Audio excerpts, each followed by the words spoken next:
Close your eyes for a moment. I want you to remember the last time you felt that familiar frustration with English. That moment when the words wouldn't come, when you understood everything but couldn't respond, when you felt that burning embarrassment after mispronouncing a simple word. That feeling in your stomach, that tightness, that voice whispering, maybe I'm just not good at languages. I want you to hold on to that feeling. Because what if I told you that this exact feeling, this moment of perceived failure, is actually the most powerful fuel for your success? What if I showed you that your journey to English fluency has nothing to do with talent, with intelligence, with being a natural language learner, and everything to do with a number, a very specific number, the number 5,127. This isn't just another language learning method. This is a completely different way of thinking about your entire journey. We're going to talk about James Dyson today, but not because I want to tell you an interesting story about a vacuum cleaner. We're going to dissect his journey because it contains the exact blueprint you need to transform from someone who struggles with English into someone who owns the language. The distance between you and fluent English isn't measured in grammar rules or vocabulary words. It's measured in prototypes. And today, you're going to understand why your next failed attempt at speaking might actually be prototype number 2841 on your path to unstoppable fluency. Let me take you back to 1978. A man named James Dyson isn't an engineer, he isn't a billionaire, he's just frustrated. He's standing in his living room with a vacuum cleaner that has once again given up. The suction is weak, the bag is clogged, and the floor is still dirty. He looks at this machine, the simple, everyday object that millions of people use without thinking, and he sees something different. He sees a problem that everyone has accepted as normal. In that moment, he has the same choice you have right now with English. He can sigh, put the vacuum away, and accept that this is just how it is. Or he can get curious. He can get angry in the most productive way possible. He can decide that acceptance of mediocrity isn't an option. What did he choose? He chose frustration as his fuel. That night, he took the vacuum apart. Every screw, every pipe, every component laid bare on his kitchen table. And he found the problem. The bag. The very thing that was supposed to help was actually causing the failure. The system was designed to clog, to weaken, to ensure you'd keep buying more bags. Does this sound familiar? How many language learning systems have you tried that seem designed to make you fail? How many methods promised fluency but only gave you disconnected grammar rules? How many classrooms made you memorize vocabulary you never used?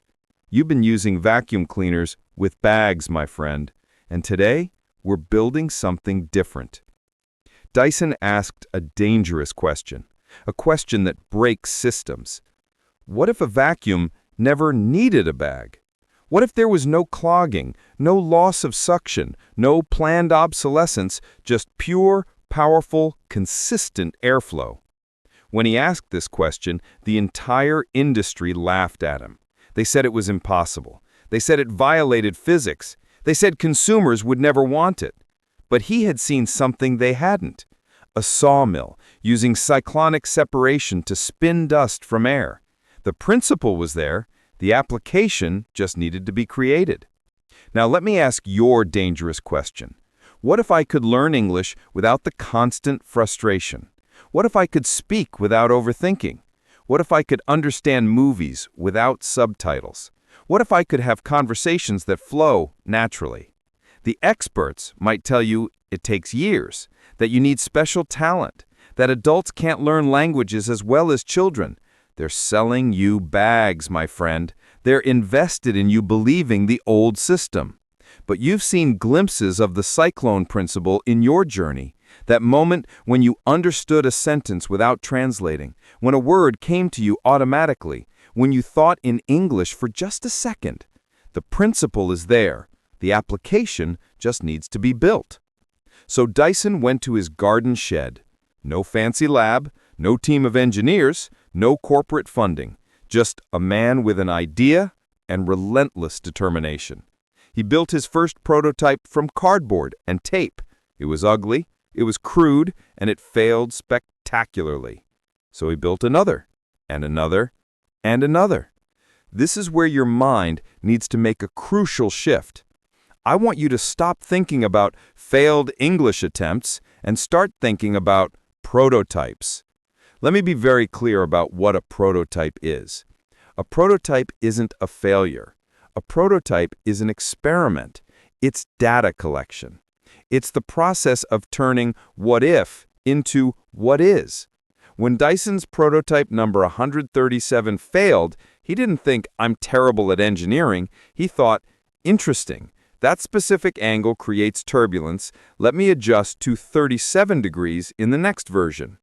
When you try to use the present perfect tense and use it wrong, you're not failing at English. You're testing prototype number 283 of your grammar understanding.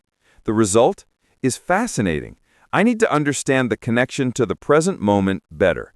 Let me adjust my mental model. For 5 years, Dyson lived in that shed. 5 years of prototypes. While his friends advanced in their careers, while his family worried about him, while the world moved on, he stayed with his prototypes. The number climbed from tens to hundreds to thousands. Imagine the loneliness. Imagine the doubt. Imagine looking at prototype number 3892 and still not having a working machine. What kind of person continues? What kind of mindset does that require? This is the exact same mindset you're developing right now with English. Every time you practice when you're tired, that's your prototype number 1234 of discipline. Every time you speak despite fear, that's your prototype number 967 of courage. Every time you look up a word you don't know, that's your prototype number 2451 of curiosity. You're not just learning a language, you're building what I call persistence DNA. You're forging the very character traits that create success in every area of life. Let's talk about the numbers because they matter. Most people quit learning English after their first 10 to 20 prototypes. They have a few awkward conversations, mess up some grammar, feel embarrassed, and decide, "I'm not a language person." More determined learners might make it to 100 prototypes. They complete a course, learn some vocabulary, but hit the intermediate plateau and assume, "This is my limit." The truly persistent might reach 1,000 prototypes. They can communicate, but still struggle with fluency, still translate in their head, still feel like something is missing. But Dyson didn't stop at 100, or 1,000, or 5,000. He built 5,126 prototypes that didn't work. 5,126 experiments, 5,026 lessons, 5,126 steps towards success. Think about that number in terms of your English. 5,127 conversations, 5,127 pages read, 5,127 videos watched, 5,127 grammar rules practiced, 5,127 words learned. If you did just 3 English prototypes per day, you'd reach 5,127 in under 5 years, the exact same time frame it took Dyson. This isn't a coincidence, it's the universal timeline of mastery. Then came the night of prototype number 5,127. A different angle, a refined chamber, the same principle, but executed with all the wisdom gained from 5,126 previous attempts. He turned it on, the dust spun, the air flowed, the suction held. He had done it. The bagless vacuum was born. The impossible became possible. But here's what's fascinating. The victory wasn't in the working machine. The victory was in the validation of his process, the proof that persistent, intelligent experimentation inevitably leads to breakthrough. When you finally have that first completely fluent conversation, when you dream in English, when you express complex thoughts without hesitation, that's your prototype number 5127. But here's what most people miss. That breakthrough moment is impossible without prototypes number 1 through 5126. Every single failure was essential. Every awkward moment, every mistake, every moment of confusion, all were collecting the data that makes 5127 work perfectly. Now, if the story ended here, it would be inspiring enough. But the real test was just beginning. Dyson took his perfect invention to the major vacuum companies, Hoover, Electrolux, Panasonic. He showed them the future. And one by one, they rejected him. Not because it didn't work. They admitted it worked brilliantly. They rejected it because it worked too well. A bagless vacuum would destroy their business model, built on selling replacement bags. One executive famously told him, "We don't want this. The repeat business of bags is where the profit is." 52 rejections. 52 doors slammed in his face. 52 professionals telling him his breakthrough was unwanted. Have you ever felt rejected by English? Have you ever had someone laugh at your pronunciation? Have you ever been in a conversation where people switched to your native language because your English was too slow? Have you ever taken a test that said you weren't good enough? This is your 52 rejection letters moment. This is where the journey makes or breaks you. Most language learners quit here. They internalize the rejection. They think, the English language doesn't want me. Native speakers don't want to talk to me. Maybe they're right. I'm not cut out for this. But Dyson did something different. He didn't internalize the rejection. He analyzed it. He realized the rejection wasn't about the quality of his invention.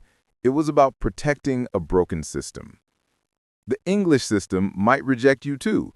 The complex grammar rules that native speakers don't even follow, the accent expectations that don't matter, the testing systems that measure the wrong things. The rejection isn't about your ability. It's about the system's resistance to change. So what did Dyson do? He built his own company. He created his own path. He found a market in Japan that appreciated innovation. He started small, proved the concept, and gradually built a global empire. Today, Dyson dominates the vacuum industry. The companies that rejected him are playing catch-up. The man who failed 5,126 times is now a billionaire. But more importantly, he changed an entire industry forever. This is your call to build your own English learning company. I'm not talking about starting a business. I'm talking about taking complete ownership of your journey. Stop waiting for the perfect method. Stop expecting a teacher or app to magically make you fluent. You are the CEO of your English development.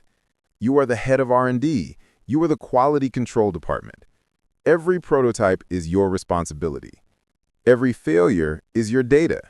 Every rejection is your market research. Let's get practical. What does building English prototypes actually look like? It means shifting from I'm trying to learn English to I'm running 5,127 experiments in communication. Prototype number 1287 might be, today I will use the present perfect tense 3 times in real conversations and notice what happens. The result isn't pass or fail, it's data. Noted, used it correctly once, was corrected once, wasn't understood once. Hypothesis, need to work on pronunciation of past participles.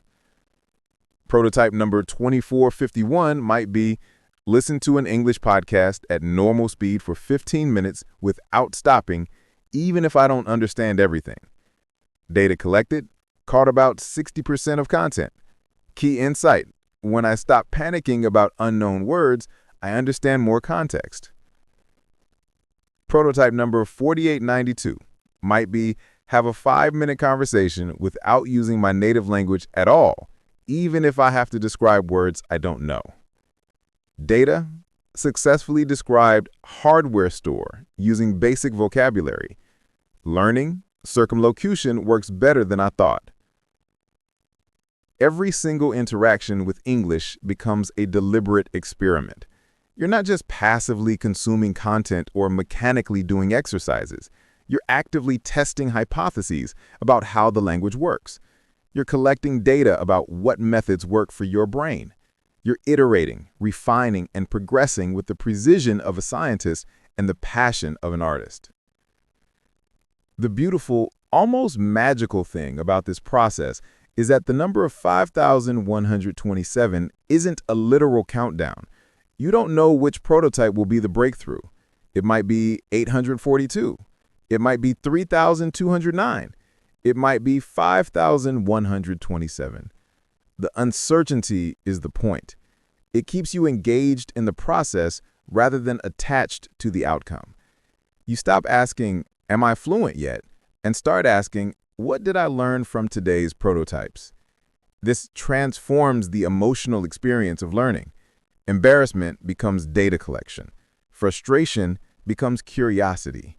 Plateaus become consolidation phases. The journey stops being a stressful means to an end and becomes a fascinating discovery process. You begin to appreciate the struggle because you understand its purpose. The awkward conversations, the misunderstood sentences, the grammar confusions, they're all essential iterations. James Dyson's story proves something fundamental about human potential. Breakthroughs don't go to the smartest or most talented. They go to the most persistent, the people who treat failure as feedback, the people who see rejection as redirection, the people who understand that excellence isn't about avoiding mistakes, but about leveraging them. Your English journey is about so much more than language. It's a training ground for resilience. It's a laboratory for developing growth mindset. It's a workshop for building character. The person who emerges after 5,127 prototypes isn't just someone who speaks English well. There's someone who knows how to face challenges. There's someone who understands the process of mastery. There's someone who can't be stopped by temporary setbacks. So I want you to make a decision today, right now. Are you going to continue with the bag-based system? Are you going to keep buying into methods that clog and fail? Are you going to accept the limitations that others place on you? Or are you ready to build your cyclone? Are you ready to embrace your 5,127 prototypes? The world will give you plenty of reasons to quit. There will be days you feel like you're getting worse. There will be moments of embarrassment. There will be people who doubt you. There will be rejections. There will be prototypes that explode spectacularly. But remember the man in the shed. Remember the 5,126 steps that came before the breakthrough. Remember that every single successful person you admire has their own version of 5,127 prototypes. They just refuse to stop building. Your English fluency isn't a destination you arrive at. It's a prototype you're constantly refining. It's a machine you're forever improving. The moment you stop seeing yourself as a language learner and start seeing yourself as a language builder is the moment everything changes. So I'll ask you one final time. What will you build today? Will it be prototype number 1342, 2789, 4915? Whatever number you're on, build it with purpose, test it with curiosity, learn from its results, and know with absolute certainty that with each prototype, you're not just getting closer to fluent English, you're building an unbreakable spirit that will serve you in every area of your life. Welcome to the 5,127 Club. Your breakthrough isn't coming, you're building it. One prototype at a time. And it starts with a single decision. You don't need to plan all 5,127 steps today. You just need to decide on the very next one. Before you click off this video, I want you to pause for just 3 seconds and ask yourself, what is my very next prototype? That's it. That's the entire assignment. Find one small experiment and run it. If you found this helpful and want to continue this journey, consider subscribing. We're here every week with more fuel for your persistence. Now, go on, get out there, and build something.